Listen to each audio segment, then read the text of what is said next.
I'm Dalton Barrett with News Radio WGNS, and here are some of the top stories affecting Rutherford County on your Rutherford Roundup for Tuesday, May the 13th, 2025.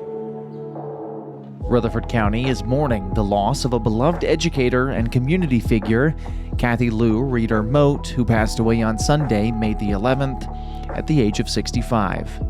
A longtime resident and dedicated teacher, Kathy Lou spent 32 years shaping young minds at Christiana Elementary School. She earned her degree from Middle Tennessee State University and was deeply active in the Blackman United Methodist Church.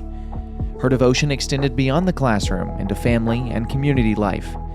She's survived by her husband of 44 years, Mitchell Glenn Moat, a familiar voice in Murfreesboro and Smyrna through WGNS Radio and through his decades of service as a UT-TSU extension agent in Rutherford County.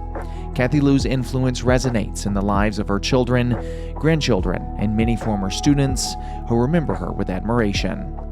Meanwhile, in the city of La Vergne, immigration policy and community relations will take center stage during a town hall meeting on Wednesday, May 21st. La Vergne Police Chief Christopher Mays will lead the event at La Vergne Community Church, aiming to address concerns surrounding immigration enforcement and its effects on the local population.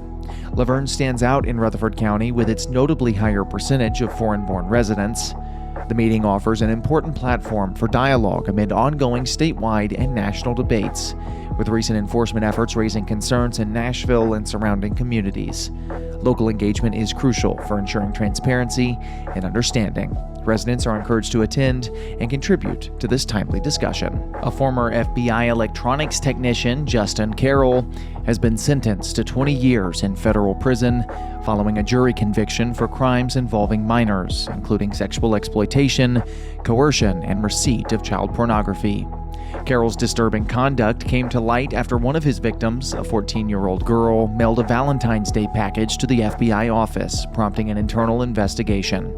Between June of 2020 and April of 2021, Carroll used social media to share explicit images and engage in inappropriate conversations with at least 3 underage girls. Authorities found substantial evidence on his phone and social accounts, including proof he disregarded a prior warning from a victim's mother.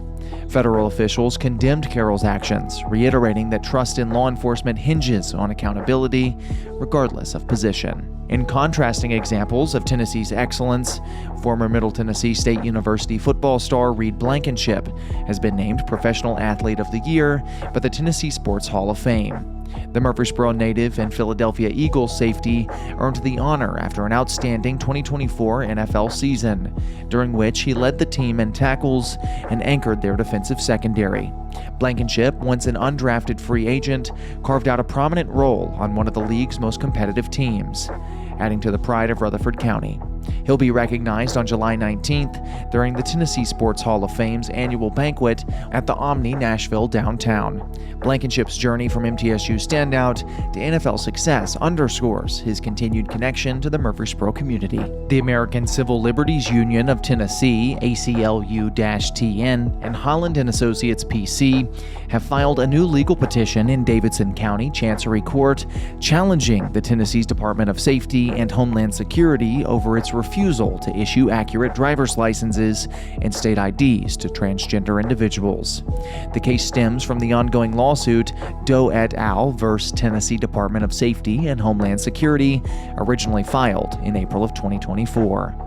A central figure in the suit, identified as Jane Doe for safety reasons, claims that the Tennessee Department of Highway Security's refusal to provide an ID that reflects her gender identity has created obstacles in her daily life.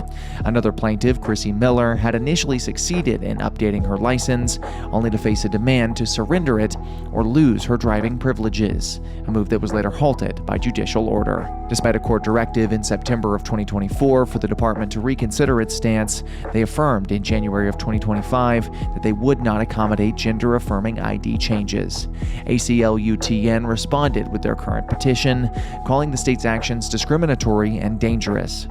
Meanwhile, in a story that may hit closer to home for drivers across Rutherford County, gas prices have crept up by a penny, with Tennessee's average now sitting at $2.72 per gallon for regular unleaded. That minor bump was just enough to slide the state down to 4th place nationally for cheapest gas. In Rutherford County, prices are slightly below the state average at $2.70. Diesel drivers aren't spared either. The state average now stands at $3.24 per gallon, making Tennessee the 12th cheapest in the nation.